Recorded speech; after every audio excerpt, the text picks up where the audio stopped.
ඉතින් අද හරි අමුතු දවසක්. මොකද අද වෙනදා වගේ නෙමෙයි අපි දවසක් ගත්තාම සබ්ජෙක්ට් 8ක් ඉගෙන ගන්නවා.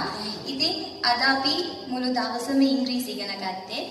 ඉතින් ඇත්තටම දැන් පේපර් එක ගත්තාම සාමාන්‍යයෙන් හැමෝගෙම සමස්තයක් විදිහට ගත්තාම ඉංග්‍රීසි පේපර් එකේ තමයි ලකුණු අඩු.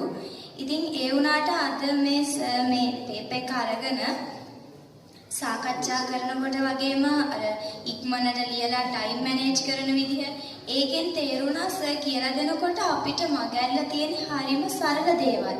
ඒ වගේම අපි පොඩි කාලේ ඉඳන්ම ඉංග්‍රීසි කියන සබ්ජෙක්ට් එකට මම නැත්තම් මේක ලැන්ග්වේජ් එකක් නේ. ඉතින් අපි ඒකට බය වෙලා තියෙන්නේ. දැන් සිංහල වගේ භාෂාවක් ගත්තාම අපි පොඩි කාලේ ඉඳන්ම සිංහල කියන එක අපිට හොඳට ඇහෙනවා, අපි කතා කරනවා, අපි ඒ වගේ පොත්පත් කියවනවා. ඉතින් අපි ඒ භාෂාව කියන පරිසරය ඇතුළේ ජීවත් වුනේ. අපිට ඉංග්‍රීසි මිස් වුණා. ඒ වුණාට දැන් අපි ඉංග්‍රීසි වගේ පරිසරයකට හැඩ ගැසුණොත් අපිට අපේ මේ ඉංග්‍රීසි භාෂාව කියන එක හදාගන්න පුළුවන් කියන එක සාද අපිට කියලා දුන්නා. ඇත්තම කිව්වොත් දැන් උදේ ඉඳන් දැන් එකමාරට කිට්ටුයි. ඉතින් මේ පැය කීපය ඇතුලේ මම ඇත්තටම මට කිසිම කම්මැලිකමක් දැනුන්නේ නැහැ. ඒ වගේම තමයි මගේ යාළුවන්ට අපි සාකච්ඡා කරා මේ ප්‍රශ්නෙට මෙහෙම වෙන්නේ නැති කියලා පිටිපස්සේ ඉඳගෙන.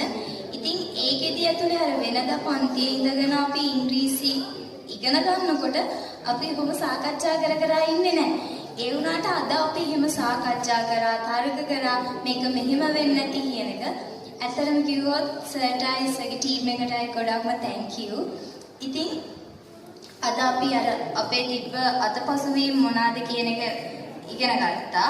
ඉතින් අද ඉඳන් අපි ඉතින් අද ඉඳන් ඉංග්‍රීසි වලට එකක් ගන්න, ඒ වගේම ඉංග්‍රීසි ඉම්ප්‍රූව් කරගන්න ගොඩක් අපි මහන්සිලා වැඩ කරනවා. සර්ට බොහොම ස්තුතියි.